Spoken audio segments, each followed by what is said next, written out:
Welcome to the Power Within podcast. I am your host, Laurie. Thank you for joining me for another episode. This week, I'm very excited to share with you a conversation that I had with my friend Katie. Katie and I have known each other for a few years. We met each other through social media, and she is someone who has inspired me with her grace and her faith and her willingness to share and be open about her struggles and her achievements that she has come to now. On today's episode, we're going to talk about faith through struggles, her passion for raising awareness for human trafficking, her journey into foster parenting. I hope that you guys will really enjoy this conversation and get a lot out of it. It was great to catch up with her and have this chat for the podcast. So I hope you enjoy. Here we go. Hello and welcome to my podcast. I'm so happy to have you on today, Katie. Hi, Laurie. I'm so glad to be here. I really wanted to have you come on the podcast because you've been someone who, as I've gotten to know you, you've always maintained a lot of positivity no matter what you were going through in life. And you faced a lot of hard challenges. You were in the military. You've faced homelessness, you've battled depression, you lost your mom, and now you are fostering kids, and I think it is so wonderful. So I'd love to ask you about how, in the face of some of those challenges that you've experienced, you've been able to maintain your faith and your positivity. That is a tough question right off the bat there. I honestly want to say, if I am being completely honest, I honestly don't know. I said honest a lot there. But there really is no real way to actually be able to answer that. Because for me, it's not me. It's my faith. It's God working through me. And that is what keeps me going. And that is what keeps me positive. And just having that faith and knowing that I may not see the big picture, but God does. And whatever I'm going through, no matter how major it feels in the moment, it's possible it's just the tip of the iceberg in the big picture that God sees, through the whole universe. And I think that is what keeps me going. That's what keeps me positive, and that's what keeps one foot in front of the other. And you talked about in those moments, like when you're going through those things, how, you keep the faith. But sometimes it can be really overwhelming in those situations when you're, when you're feeling down and you're, grasping to, sometimes survive. And is it just the faith, or is there a combination of other things that you're able to do? You use any type of journaling or any type of other things that you're able to say, okay, I'm gonna work on this moment. I'm gonna be present right now and get through this time. Yeah, there's definitely techniques to use in the moment. And one is, I want to say meditation, but I don't know, it might look a little different for me than for some other people. For me, it might be meditating on, like a scripture or, a worship song. For me, if times are really bad, sometimes I'll pull out my audio Bible and just hit play on the songs. And for me, it's just a matter of having the Word of God speaking over me and over the situation.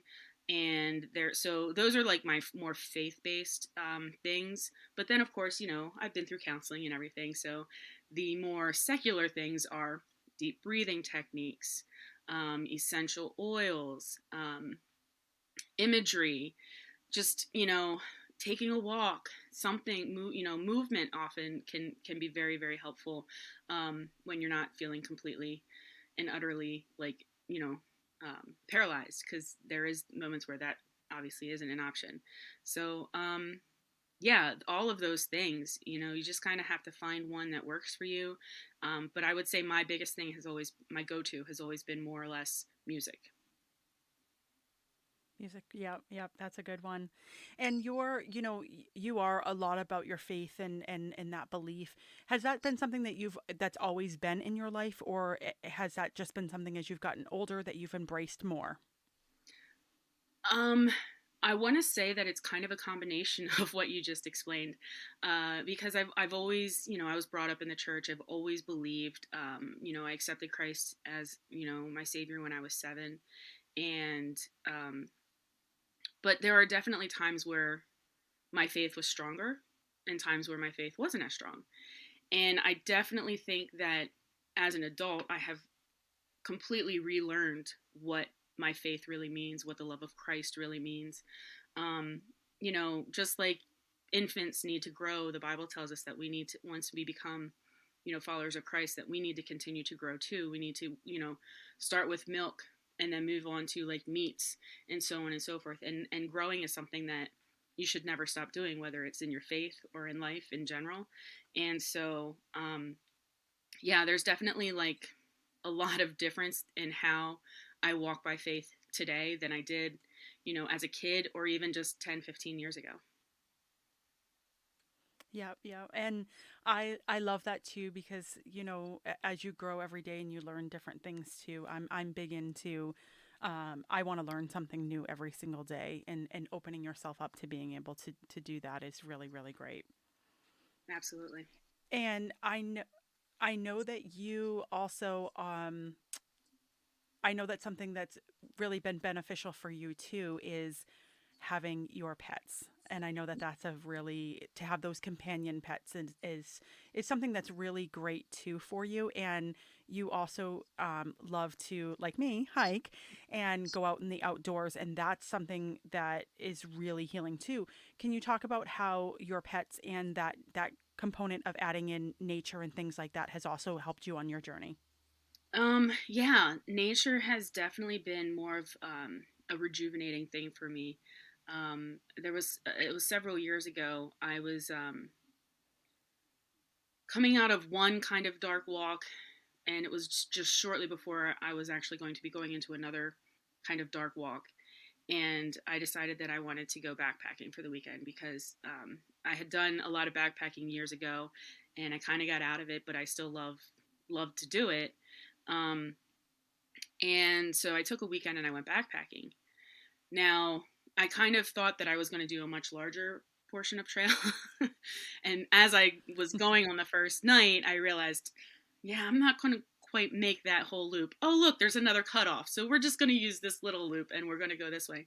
And in honesty, like the first night of that trip, I was kind of feeling a little defeated. I'm like, I came out here to recharge and reconnect with nature and with God, and I'm like, I can't even do the miles that I thought I was going to do. So I set up camp for the first night, and then I was like, all right, so I'll just hike out. I'm just gonna just go take this other short cut off, and I'll just that's it. I'm just gonna call it a day. Well, as I was hiking that second day, um, I started having those moments that I was looking for. Like one thing that was like an epiphany, if you will, during that hike was when you're on trails, and Laurie, you obviously know this as a hiker yourself, the trail markers are often at eye level. But if you're unsure of your footing, you're often looking down. So you're not sure where you're going sometimes. And if you're constantly looking at your feet as to where you're going to place your foot next, you miss the trail markers. So I had like this epiphany that I need to look up. Now, of course, I went back to my faith with that because obviously, looking up to God and trusting Him with each step was, kind of part of it. And so, as I was hiking, I was only like not even 2 miles from the trailhead. And there was this beautiful, like, someone had created this beautiful campsite with this nice little fire pit. And like the trees were perfect for me to hang my hammock. So I was like, I put the time aside. Why not? So I set up camp for the night, but it was like early afternoon or something. So like I had time to just sit and relax for a change. And for someone who's like constantly on the go, like I am, that's exactly what I needed. So even though I took a little detour from the trail that I thought I was going to do, I ended up exactly where I was supposed to be, and I got exactly what I needed from that experience. Hmm. Yeah, it's so healing. Nature really is healing when you just let yourself go and be in the moment and appreciate everything around you. Yeah, definitely.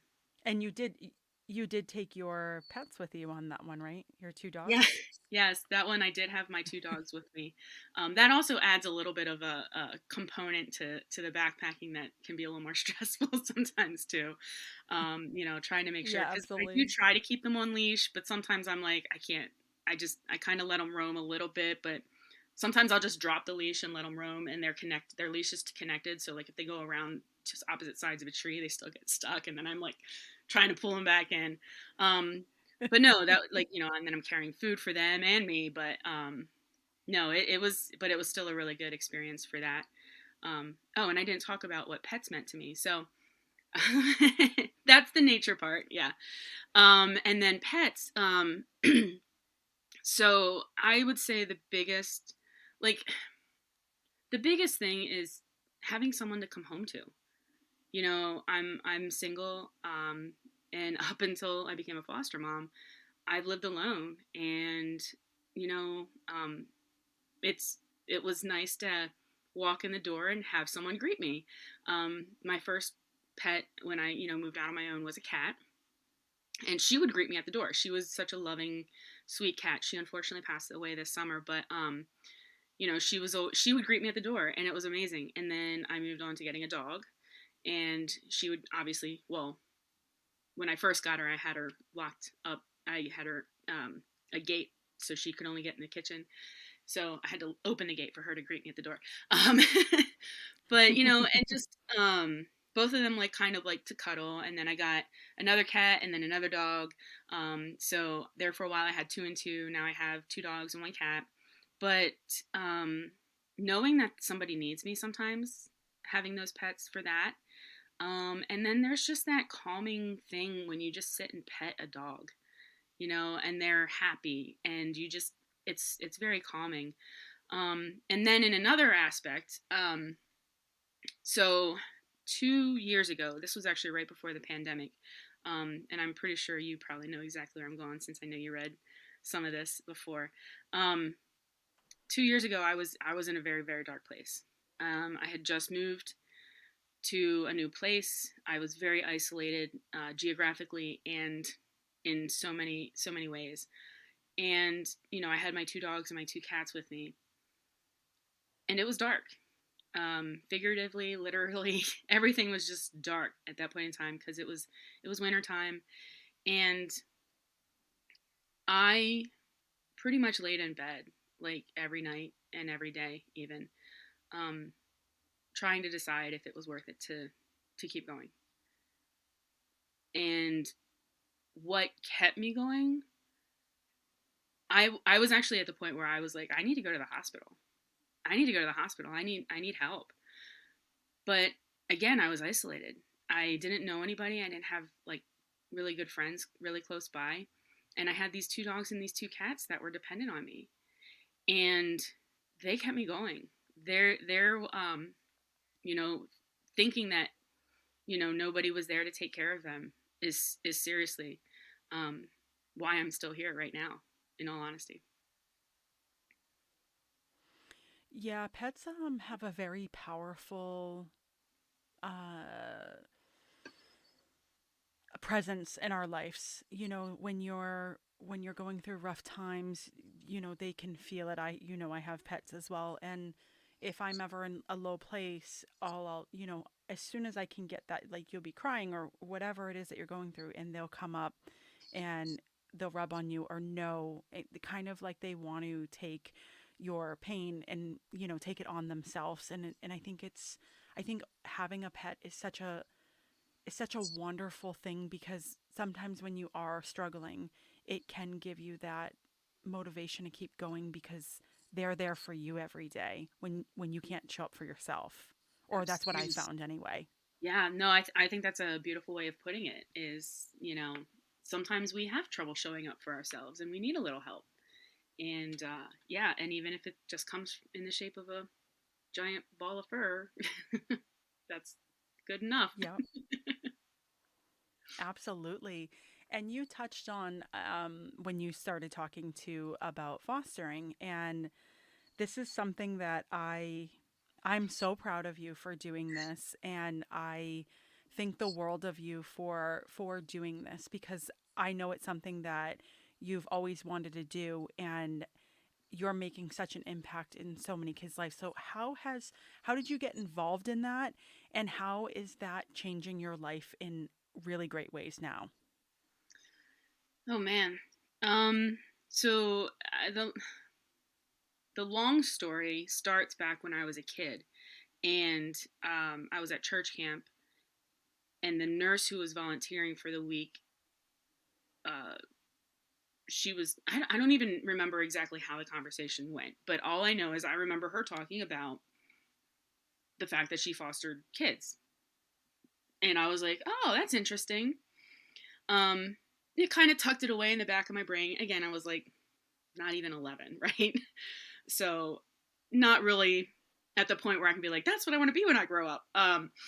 So tucked it away in the back of my brain. And then as I grew up and started going to school and stuff, went through a couple of different places in my life that way, and ended up becoming a nurse. We'll just say I do joke that I'm still trying to figure out what I want to be when I grow up, you know.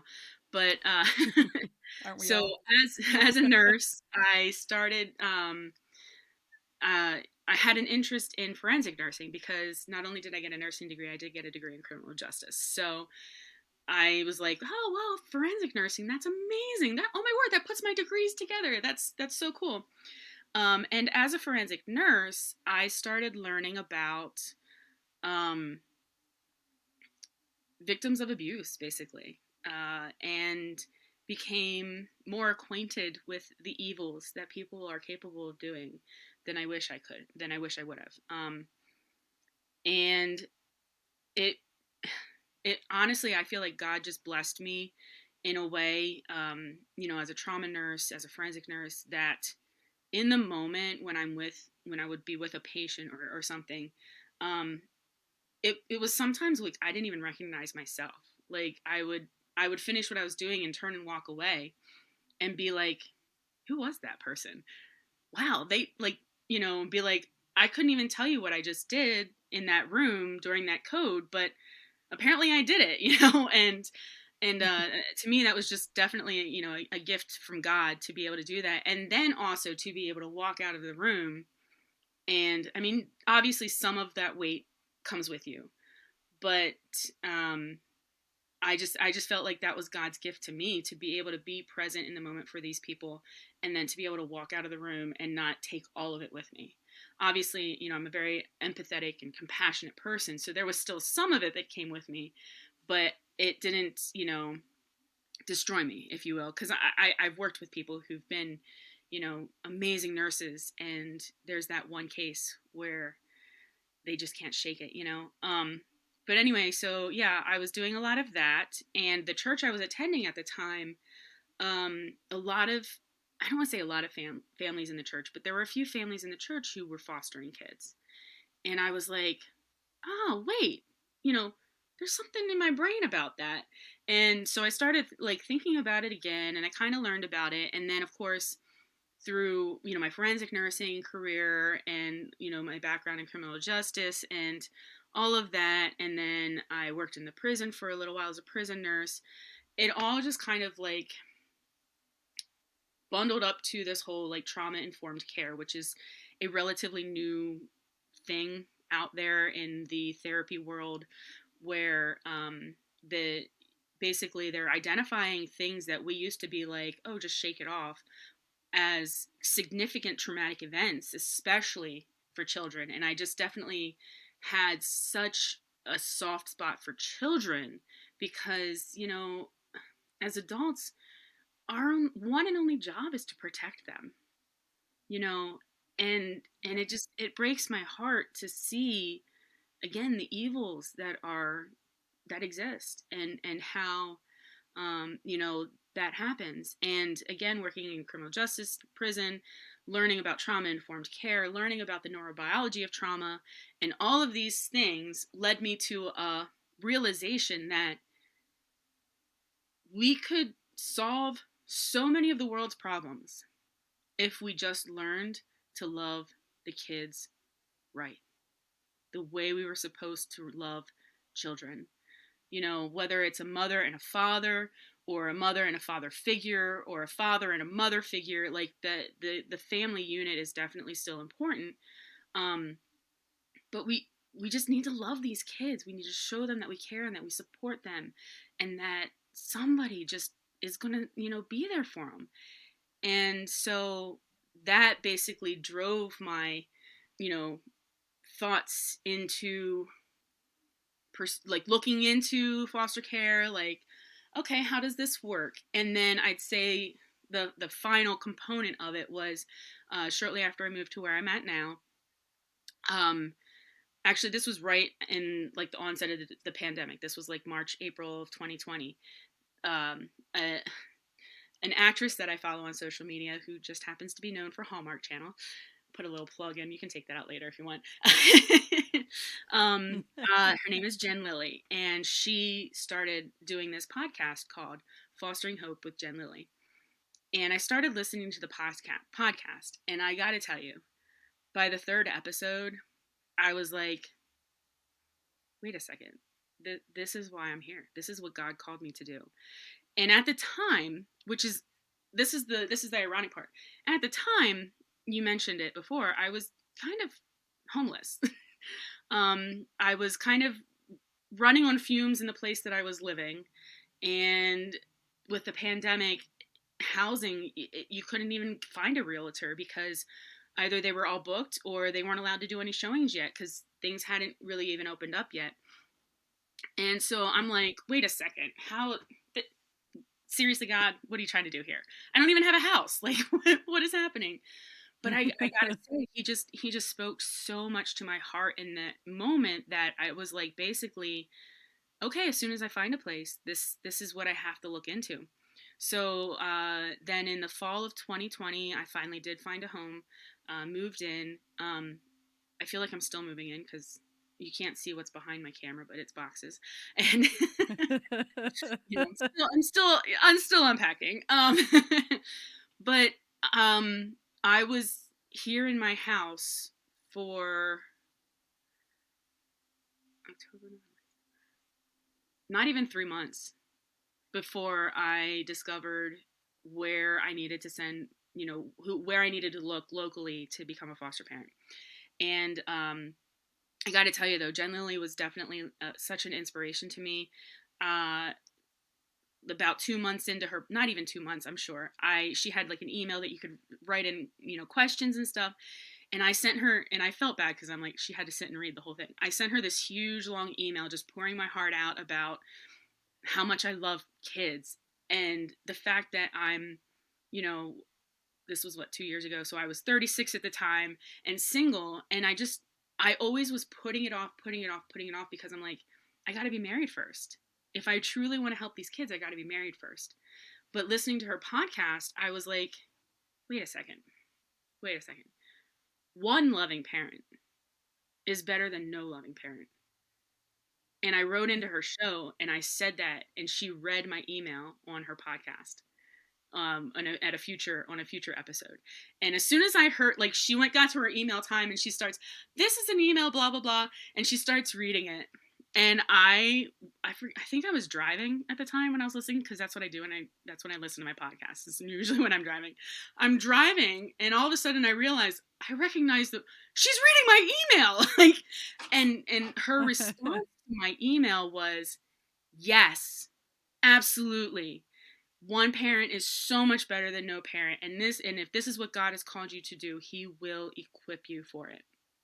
So yeah, it wasn't an easy road. I actually kind of started giving up after my classes, that the paperwork just wasn't going to be finalized. And then next thing I know, I get a phone call. Hey, we finally got everything. Like, this is now 4 months later. And they finally got everything. And I was like, oh, oh, like, and yeah, so they came out and did my final home inspection on August 28th, I think it was. And I'm looking it up because this is pretty cool. All right, nope, it was August 19th. They came to do my final home inspection, and I was not gonna lie, I was up all night moving boxes, cleaning, just trying to make the place I look remember you presentable. setting everything up. Yes.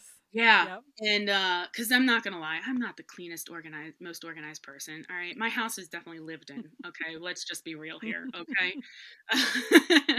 and so I was up all night like thinking that it had to be perfect for them and everything. And she came that afternoon and she's like, yeah, everything seems to be in order and blah, blah, blah. Okay, so all you have left to do is to do your state background check and your FBI fingerprint. These are the directions and, so on and so forth. So I jumped right on the computer as a nurse and also working for a school now. We do these background checks regularly. So I knew exactly how to do it. So I did my state clearance, and got the results an hour later. And then I had already booked to do my fingerprinting for the next afternoon. And I was like, okay, I got to go to bed now. And I laid down, and this was literally 2 hours after she left. She calls me. She goes, so I know you probably weren't expecting this just yet, but we have a 16-year-old who probably is going to need a place to stay. Do you think? And I was just like, I'm like, first of all, I've been up for like 24 hours. And I'm like, wait, what?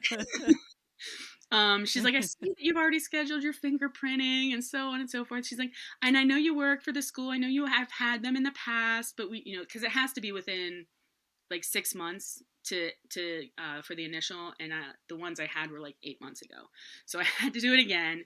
And yeah, so what ended up happening was he didn't come that night, but the next day I got my first foster placement, and he's no longer living with me, but we do keep in touch. And yeah, it's I still can't even believe it. It's such an odd thing to even think of myself as an actual like mom right now.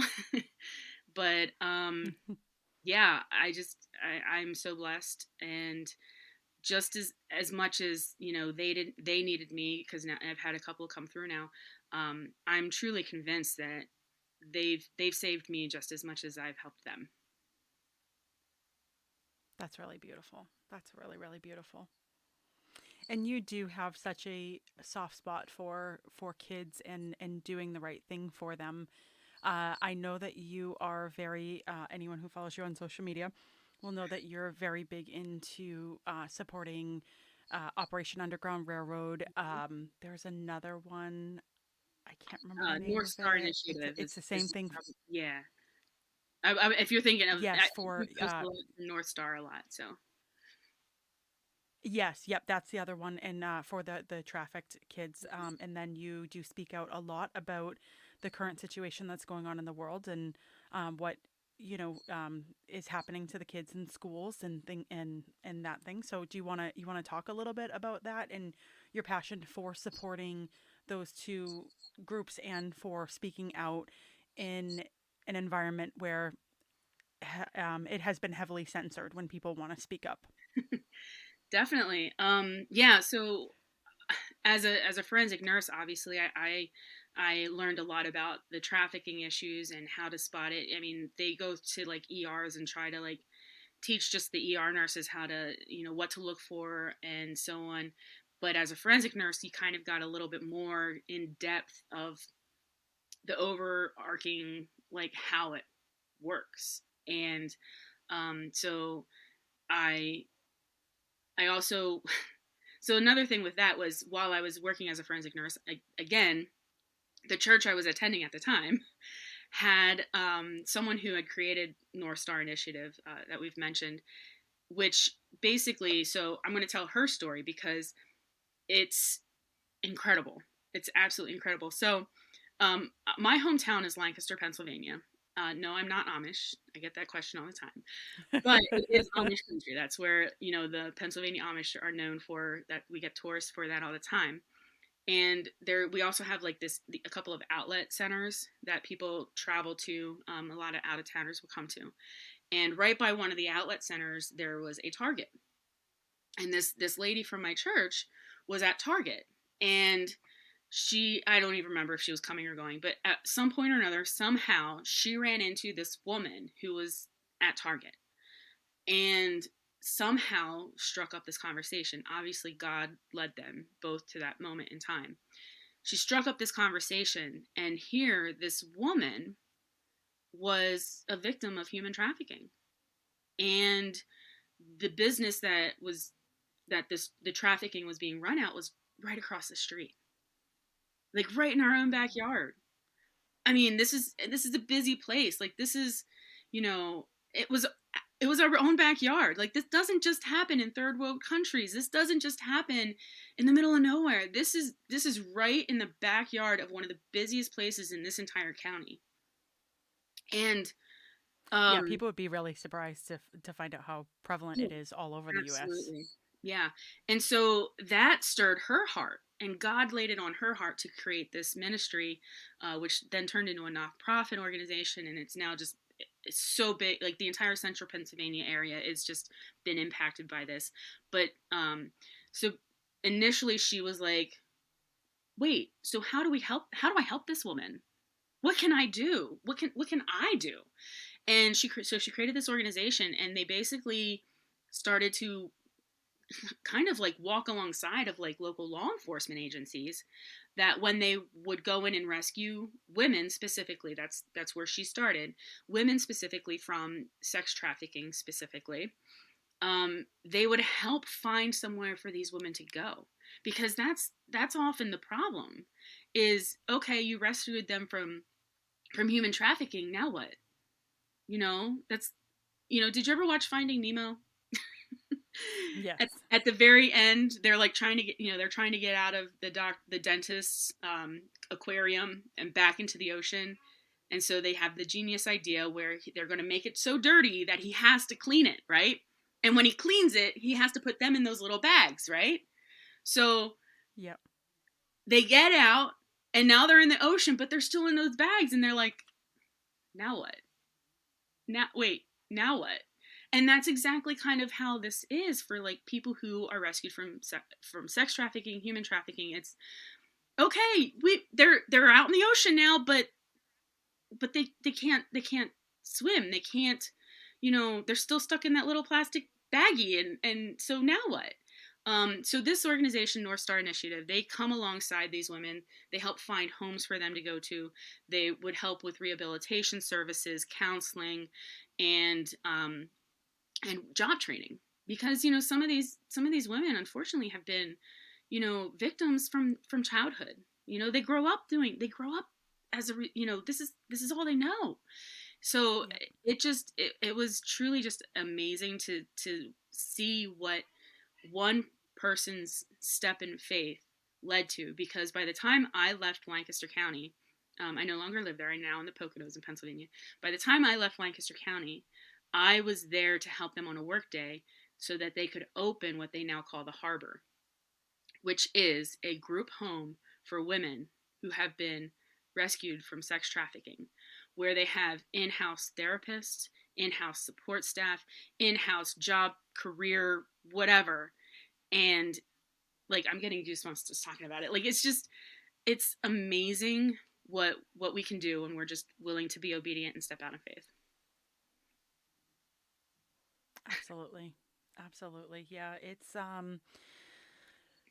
and it's heavy sometimes. A lot of people I found don't want to always step in and take on those heavy things or those heavy topics. And I think even myself, the last couple of years, it's just been, okay, I'm going to do my own research and I'm going to look at things differently and challenge everything. And I think a lot of that, stems from, sometimes it's easier not to look at the difficult situations that are going on in life and what other people are going through. But essentially, once you start looking, then you see everything that's going around. I had found out about You human don't really have trafficking. to There look was a, hard. You don't have to look very hard yeah, to find it. no, You just have to yeah, have your eyes open. yeah, yep.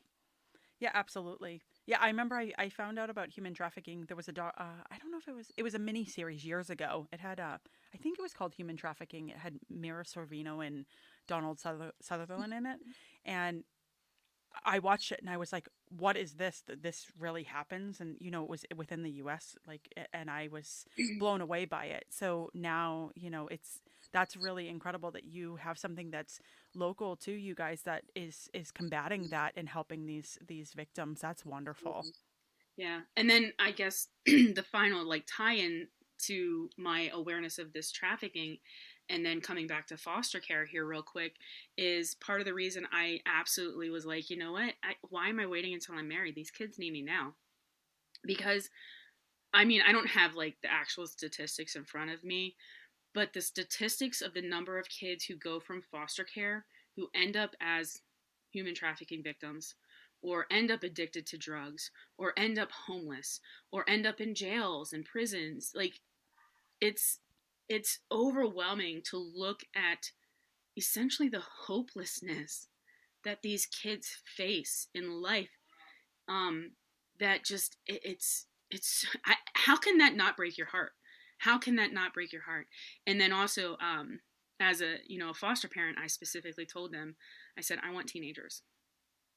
And most people are like, I don't even want to touch that with a 10-foot pole. Like, don't. I'll take the cute little babies. But I Yep. was like, no, I want teenagers because also the statistics on the number of teenagers who are waiting for homes is heartbreaking because they know it's not like they think nobody wants them. They know that nobody wants them. And for a child to actually have that ingrained as a fact in their brain should stir some kind of emotion in you, unless you have no heart. So my goal as a foster parent, and I'd like to think that I've been living up to this, is to tell, like, if I can. And I mean, I'm on number 2 that I'm pretty sure that I'm doing that for right now, but my goal is to let them know that in life there is at least one person who will love them, who will support them, care for them, and advocate for them. And that is what I feel my job as a foster parent is. Yeah, you've been really wonderful with that, and I think that that's really great because also these teenagers and things like that, they're getting ready to transition into that adulthood, and if they don't have people who believe in them and they don't have, people who they think support them, it does lead to, going into adulthood with dysfunctional relationships and seeking outside approval and drug use and all of those type of things. So I love that you've taken on that role of, taking those kids because there is so many unwanted, well, not that they're unwanted, but like you said, people want all the little kids. And there's so many kids who just want a chance. So I think it's so great that you are giving those kids that chance. That's really beautiful. Yeah, it's not easy. Trust me, it is And not you've easy. no, and you have been nursing during this whole pandemic as well. Before you had started all this, and that was a challenge as well. I know when things first started, a lot of us were very compliant with what was going on, and I want to speak to that a little bit because I know that your viewpoints have changed on a lot of things when this first started. When we would talk, I'm the same way. I've grown a whole lot. Um, how how did that transition for you start to happen? And was there what made you go, okay, I'm done with this, and I can't stay silent about what's going on anymore. Yeah. Well, I think at the beginning it was more or less like, you know, what is this? It was kind of almost like a fear of the unknown, Yep. because you know we were being told certain things, and we had no way of challenging that.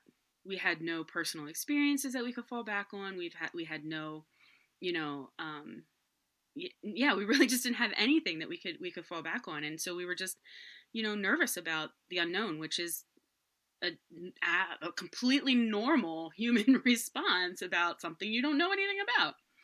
Um, but I think for me, it was just the fact that people were so okay to literally just stop living was was I think what finally kind of made me realize, you know what? Yeah, this virus could kill me, but so could stepping out in front of a bus. So could so many, getting into a Mm-hmm. car accident, driving just to pick up my curbside delivery for groceries. There's no guarantees in life. No guarantees. And I was like, you know what? I've lived my life in fear so much that I don't want to do that anymore. Whether it was my fear of my anxiety and depression, whether it was my fear of, failure, fear of being unloved, fear, like I've lived in fear. And Yep. God had gotten me to a point where I was just, you know what? I'm done living in fear. I want to live my life and I want to enjoy it. So, yeah, so I may have started pushing some boundaries in a few places here and there. But again, it's just about living life and knowing that there's no guarantee. Tomorrow is not promised. And, just going out there and doing what you were put here to do. And that's to live, and that's to, to glorify God. For me, my purpose is to worship God. That's why He created us. And how can I do that if I'm sitting in my house locked and scared to do anything? Yep. Something that I found during this whole something that I found during this whole uh pandemic, and what I've learned through a lot of things too, is you talked about a lot of that fear and all of that stuff that was going around.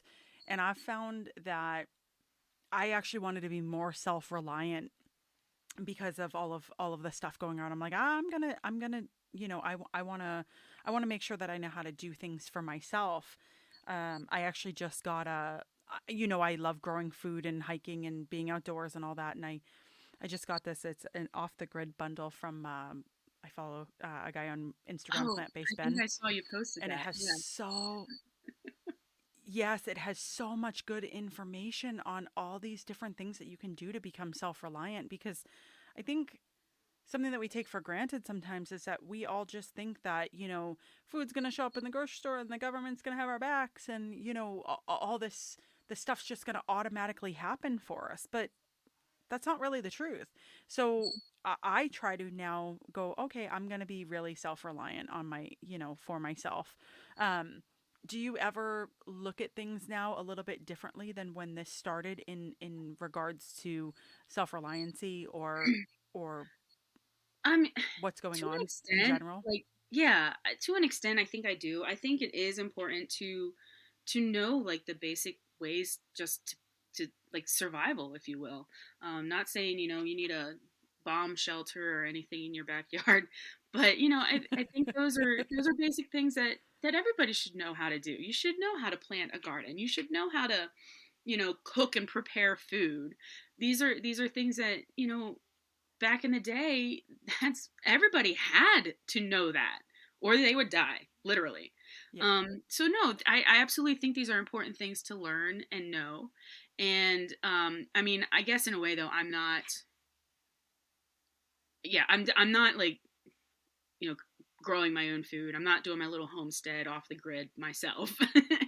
But I think these are good life skills that people need to have that Yep. we've fallen away from, and I think that's kind of part of the problem in society now is that we've gone away from you know the things that we need to survive. Yep. Yeah, and I think it's just good tools just to have all together. I think it was last year, when we started growing the gardens. I think you had started to grow a little bit of food. I don't know if it all came in, but I think it's such a great it's a great tool as well to, know what you're putting in your body, and I think you become more aware of things. And on that topic, I know that you've also worked really hard to focus on yourself and getting yourself into a more healthy feeling way, whether it's just internal, or I know you've lost a good amount of weight. Um, how is that? How has that made you feel in everything that you're doing as well? Taking care of yourself and making your health and your things a priority as well. Um, well, I mean, I was just thinking, um, well, I mean, for me right now, I've been saying for years that I need to lose weight. I've been saying for years that I need to eat cleaner, because that is one thing that I've learned, not just from the pandemic and stuff, but I had actually started looking into more clean eating right before that too, and because I mean, I lived in Germany at one point as well, and it was kind of a bit of an awakening for me because I realized that like 90% of the food we buy here in the United States, you can't buy in other countries because of all of the added preservatives, GMO, whatever all that crap is. It's not natural. Mm-hmm. Our bodies were never meant to process these things. And so, I mean, don't get me wrong. I love me like my canned foods and stuff. Like, don't get me wrong. I grew up on canned vegetables. The only time I ever ate vegetables as a kid was if it came out of a can. I'm not going to lie. Okay. But now I've just become more and more aware of what I'm actually putting into my body. And that includes, like, for me personally, drugs. Like, I try not to take Tylenol and Motrin even anymore. I'd injured my back a while back, and I was literally eating Tylenol and Motrin like candy. And I got to a point where I was like, I can't sustain this. My body can't sustain this. And so I started seeking out like alternative ways to treat my body. As a nurse, I kind of also was falling into that whole like, well, the only thing I can offer you is a pill. Like the patient's complaining about something. Oh, here, let me just give you another pill. And I started realizing that, um, uh, also again here in the United States, that our healthcare is not healthcare; it is illness care. I this may be the unpopular opinion, but doctors only make money if you're sick. Pharmaceutical companies only make money if you're sick. So yeah, they're going to be like, oh yeah, here's another pill. Here's another pill. Oh, you have this now. Here's another pill. Oh wait, this pill counteracts with that pill, so you need now this pill so that they both work. And I wish that we could go back to, again, there are remedies out there that aren't drugs. There are natural remedies out there. You can believe in essential oils, you can believe in herbs, you can believe in whatever you want to believe in, but there's truth to the natural remedies working. People have survived so many things on so much less medication. So, I mean, and that thought process is actually what even drove me, as a nurse, to go back to school and become a licensed massage therapist. Because through my back injury, massage therapy and chiropractic care, and a lot of kind of other components, that's the only reason I have not been in surgery yet. That is the only reason that I can still function, that I'm still able to work, that I'm still able to coach, participate in athletics. Like, if it weren't for the non-medicinal care, the physical therapy, chiropractic, I still see a chiropractor regularly. I need to get more massages more often personally. I'm a little hypocritical with that because I do recommend, if you see a chiropractor, you should probably be seeing a masseuse too. But that stuff like also essentially saved my life, because when my back flared up several years ago, I mean, it was devastating. I was 34 years old calling ambulances to my house because I couldn't move. And here I am now, again, coaching, working, in a school, staying busy, running after foster kids. So yeah. Yep.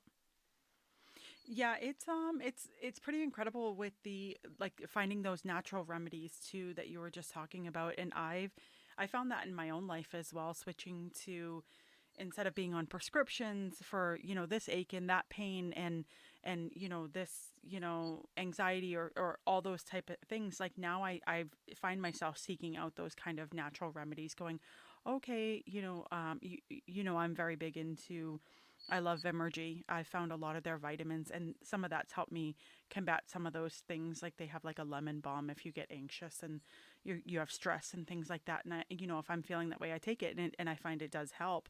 So a lot of those natural things, I think are really great to at least give a chance. There's what's the harm that's going to do if you try something natural. And I kind of do want to just put this disclaimer out there as well, that there absolutely is a time and place for medicine. Don't get me wrong. I Yep. tried to go off antidepressants for a while, and for a while I did fine. And then life happened again, and I realized I needed help again. And I mean, so I'm currently taking antidepressants. I don't know if I'll get to a place where I can stop that again. Again, I don't know what the future holds, but I do want to just make sure that this disclaimer is out there, that there absolutely is a time and place for medicine. If you're diabetic and you need insulin, you need insulin. If like I was even taking cholesterol medicine there for a while because I was struggling with my diet to control it. So I was like, all right, let me just take it, get me to where I need to be.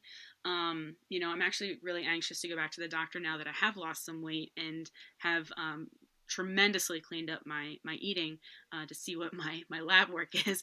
But again, I'm not saying doctors are evil by any means. I'm just saying that you should also have a vested interest in your own healthcare. Be your own advocate, be your own patient advocate. And I think too many people just walk blindly into the doctor's office and say, well, you're the doctor if you say so. And I'm not saying all doctors are bad. I'm not saying that if a doctor tells you need medication, that that they're lying to you. I'm not saying that at all. I'm just saying that it doesn't hurt to do your own research, to make your own choices. Don't just let the doctors make the choices for you. Make your own choices, because again, that goes back to my story. If the doctor made the choice for me, I would have had surgery on my back when was this? It would have been 2013. I had a neurosurgeon looked at my MRI and was like, you need surgery. And by the time I got into his office, I had been doing some things on my own with chiropractic and physical therapy, and my pain was actually, starting to get better and more tolerable. And I went in to see him, and he's like, all right, so I have an opening tomorrow in the OR schedule if you want me to do the surgery. And I was like, whoa, whoa, whoa, whoa, whoa. Whoa. Can we maybe talk about these other things first, and then if that doesn't work, can we go into surgery? And again, here I am.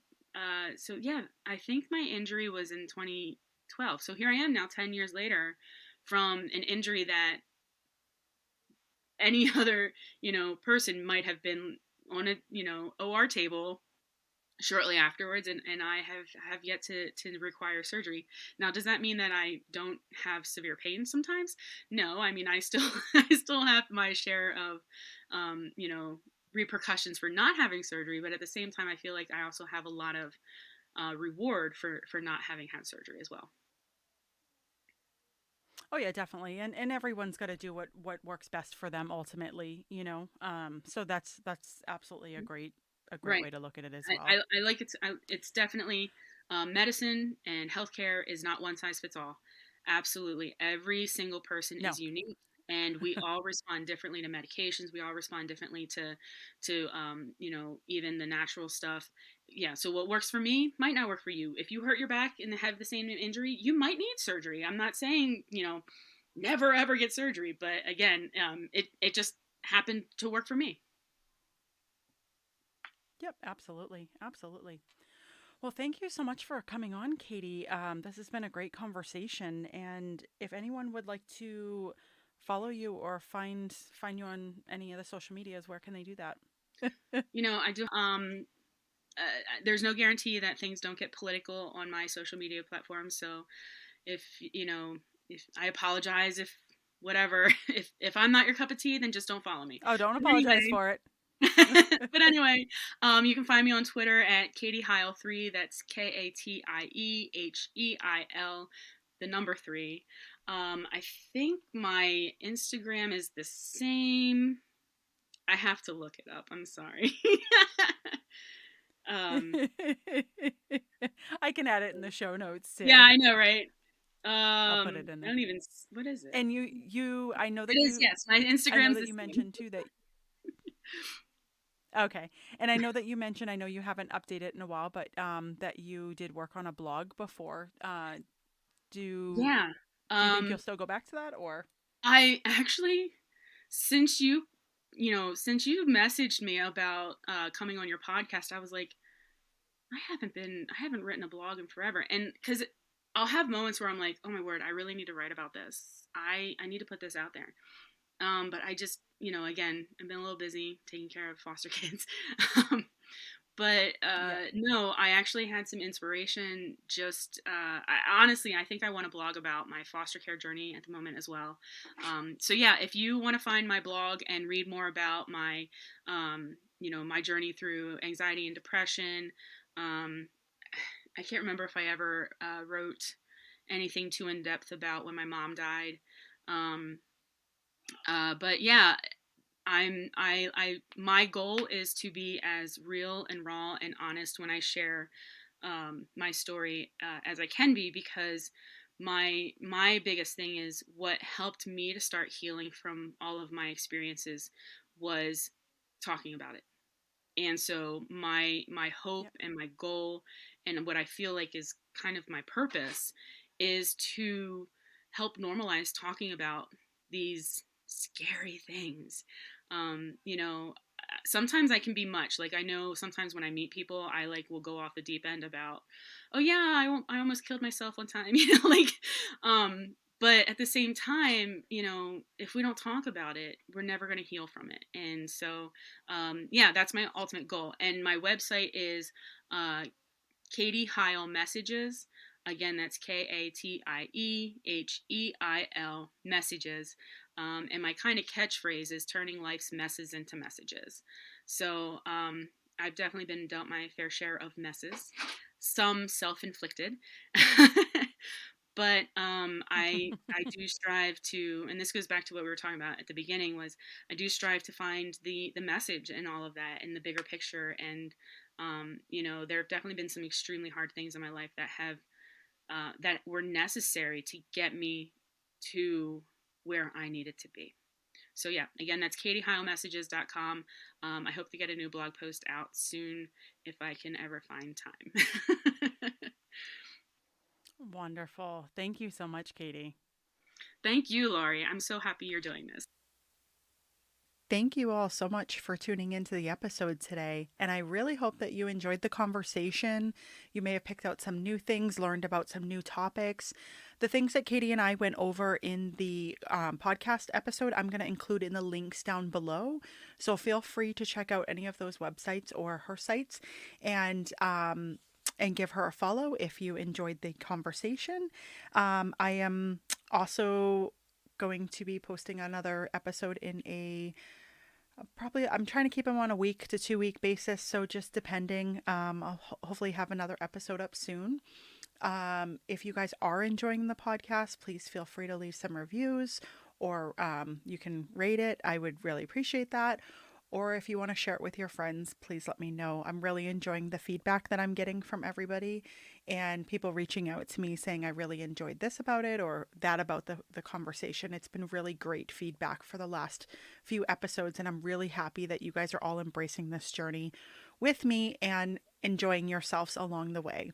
Thank you so much for tuning in again, and I hope you guys have a great week. Until next time, bye.